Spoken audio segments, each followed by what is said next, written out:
and I better be seeing you in the morning or in the afternoon or even in the evening. But this better not be a nighttime, all right? Because we're here with another edition of HFLE for all of we. I am from the Barbados Association of Guidance Counsellors, and we have two other guidance counselors with us today, and we've got... Hi, I'm Miss Kim Jones from Combermere School, Up and On. And right next to them, or nearby, we also have... We have Mrs. BELLE-ALEXANDER from St. Leonard's Boys. And I am DONNA TULL-COX, a guidance counselor at the Graydon Sealy Secondary School. And we're here today to talk about something very special. I know that every time we talk with you, it's something special. But today, we are especially looking to help you deal with a situation that many of you have. Sometimes you have it secretly, but other times you have it and it's of such great concern that you will share your, you share your thoughts about it with others. And we're here to talk about anxiety and nervousness and how it affects you. So let us start, first of all, with what anxiety really is. Anxiety is serious, serious fear, but it's not fear about something that is real. It is fear about something that is perceived or something that you believe might happen. And it can stop you from doing a lot of things that you want to do and that you want to do well. Anxiety has a way of making you feel very inadequate or unsafe in a particular surrounding. It may stop you from trying new things. It may stop you from doing things that you know already how to do. So we're going to be talking a bit more about anxiety today and how it makes your body feel, how it makes your mind think, and how it makes your emotions act. All right?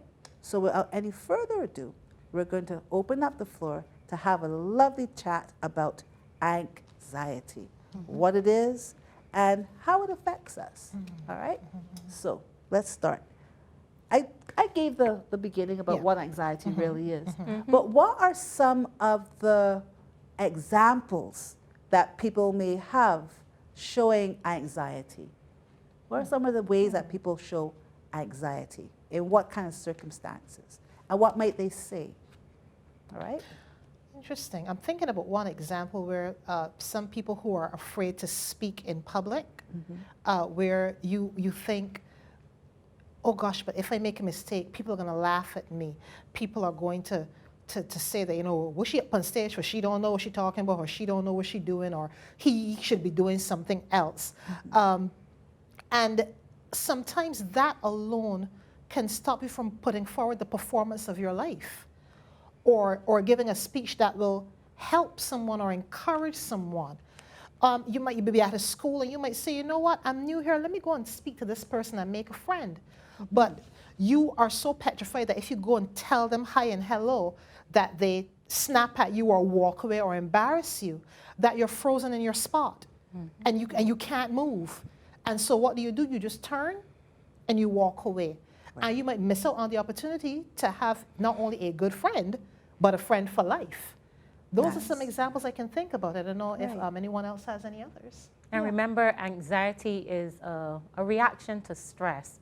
So usually when a person perceives either an event or an activity, and it's causing them more than the usual nervousness. So for example, you're in a classroom and the teacher is doing work. She may call on you or she may not. But because you are so filled with anxiety, sometimes you have the correct response and you are too afraid to speak out.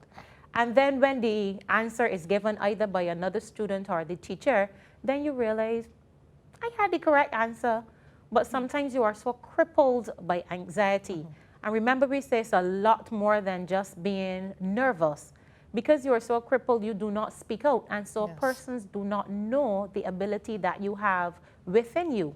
And so persons need to be careful with that you do not allow anxiety to stop you from doing great things in life.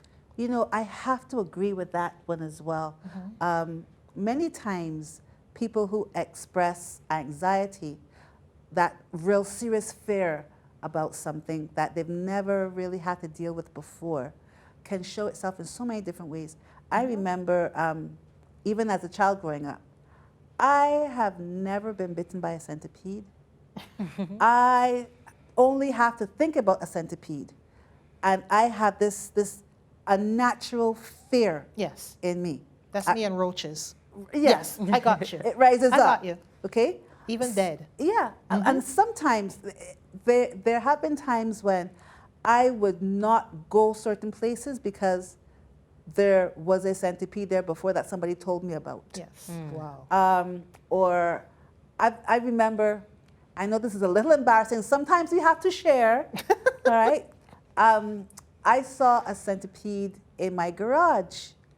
I ran inside of the house, closed the door, locked it, got the key, locked it again, pulled down the blinds, and went to the other side of the house. And I could not speak. I was just pointing to the door. And when my husband finally figured out something outside was making me very, very scared, he looked outside and said, "Oh, it's a centipede." And just saying the word, I was like jumping around like, no, no, no. My eyes are closed. I was all, you know, if anybody had seen me there like that, they could have actually called the ambulance for me. Wow. My heart was racing. I was about to pass out. And, you know, again, like most other things, your anxiety level is on a spectrum, is on a continuum. And sometimes what makes one person very, very, very, very, very anxious to the point where they need help, it has absolutely no effect That's right. on somebody else. That's right. All right? So then, even Donna, in your case, you then would recognize that your anxiety has certain symptoms because it manifested itself in physical ways as well as mental. So Exactly. persons need to recognize that too. You know, when you get anxious, there are physical things that will happen. There are symptoms that you can pick up. I think this is going beyond just a little bit of fear. But also it can affect you psychologically. And because of that, as we are mentioning today, you do need to get some help or some assistance for it. Definitely.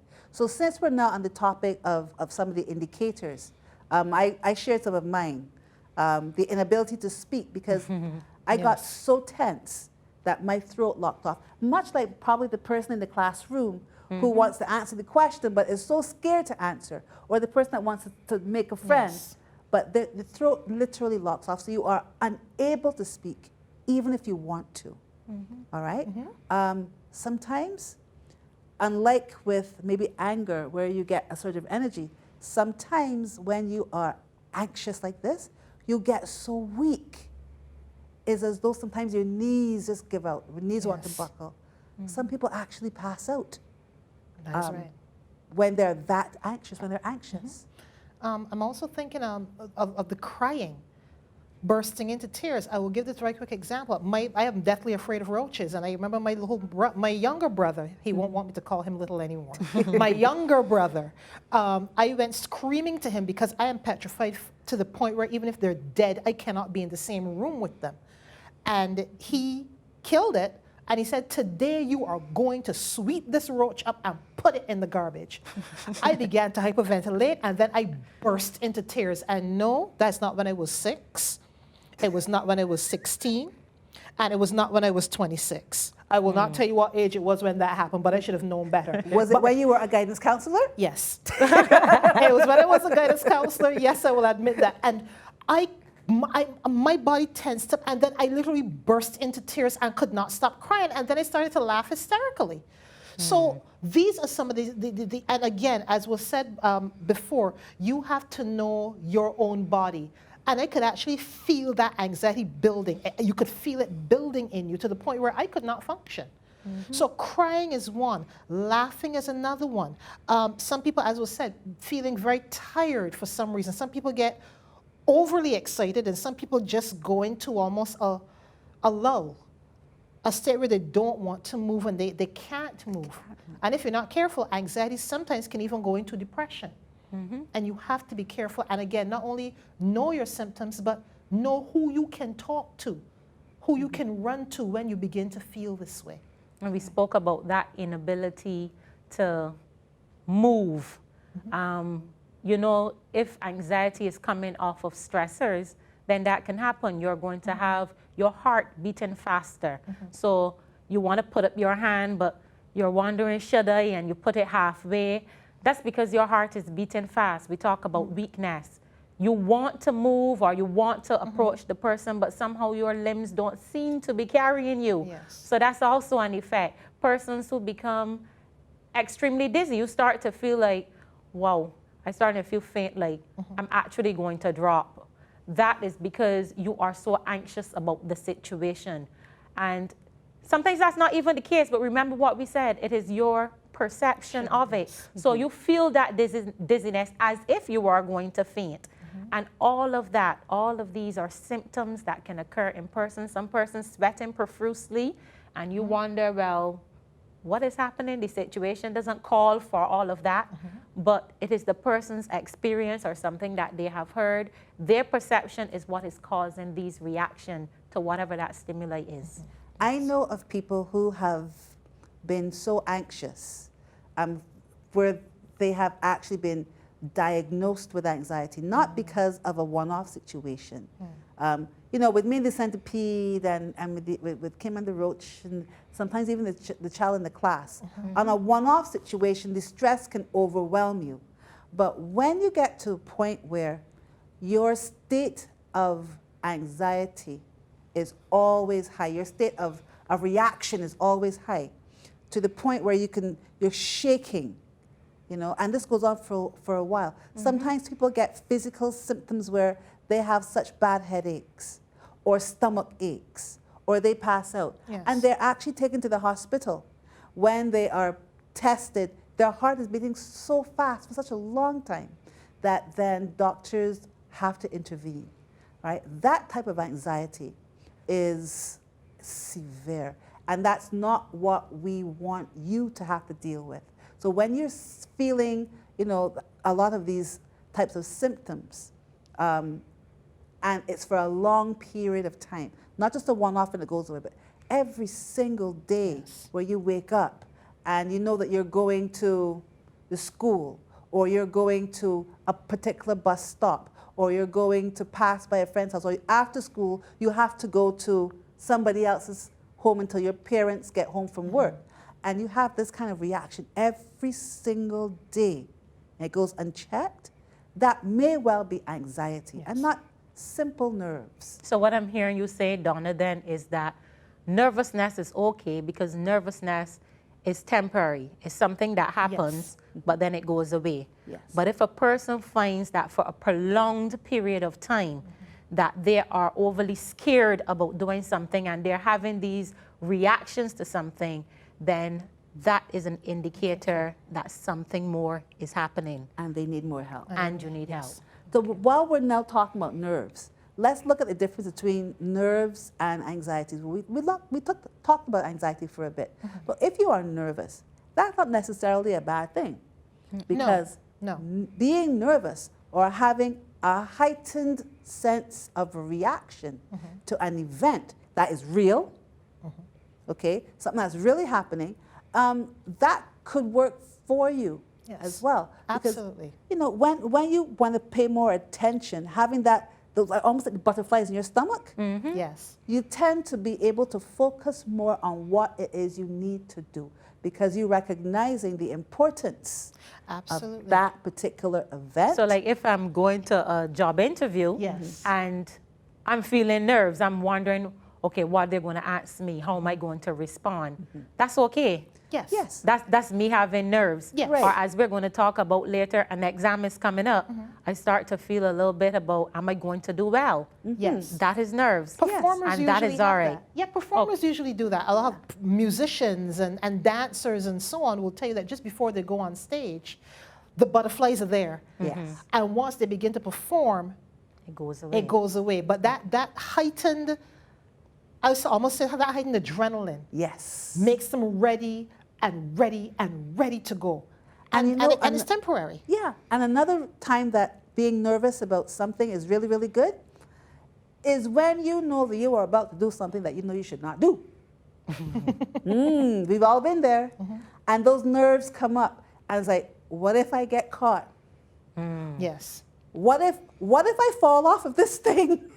Because you know you're not supposed to be out there. So sometimes that adrenaline that gives you those kinds of thoughts can actually help get you out of trouble. Almost like your internal gauge. Yes, almost like a conscience. I like that.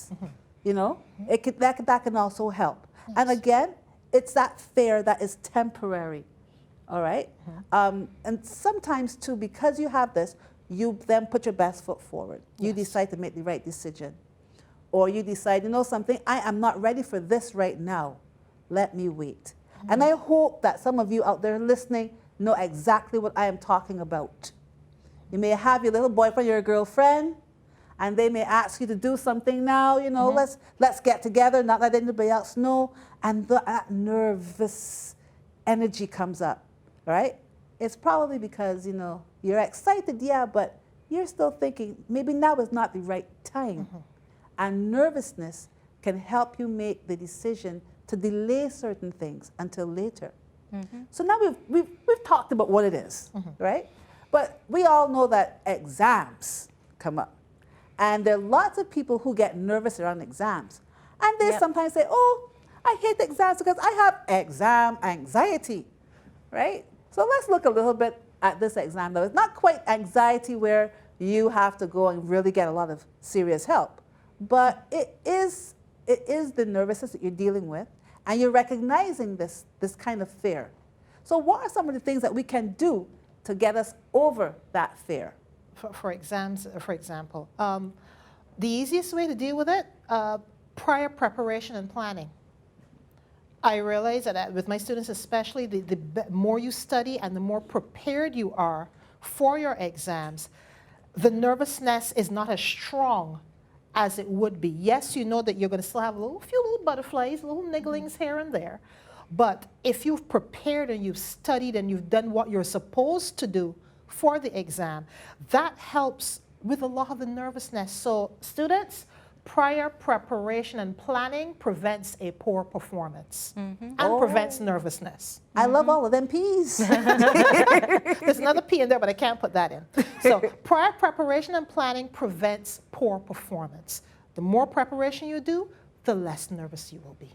That is so true, because when you go into an exam and you feel like you are prepared for it, you are better able to perform. Yes. And I find another thing that persons also need to do is to get themselves in that frame of mind where they can relax themselves. So I say for persons, you have to know your body, you know what helps to make you calm. So I spoke a lot about breathing exercises. Maybe you need to take some deep breaths and hold it and then exhale, and that will bring your body down and help you to be calm before exams. I know sometimes you will see persons and they will have on their headphones, and you can see them before exams. They have that favorite song, or there's a favorite artist that they like to listen to, and they focus on that. So they've prepared, they put down the books, and now they're just into relaxing and bringing themselves down into that state of mind before they go into the exam. That is also necessary. And talking about favorites of anything, sometimes having a favorite object, normally something that is either soft and squishy, that you can squeeze and release, or actually just, you know, run your hands over it. We used to have these little rabbit feet.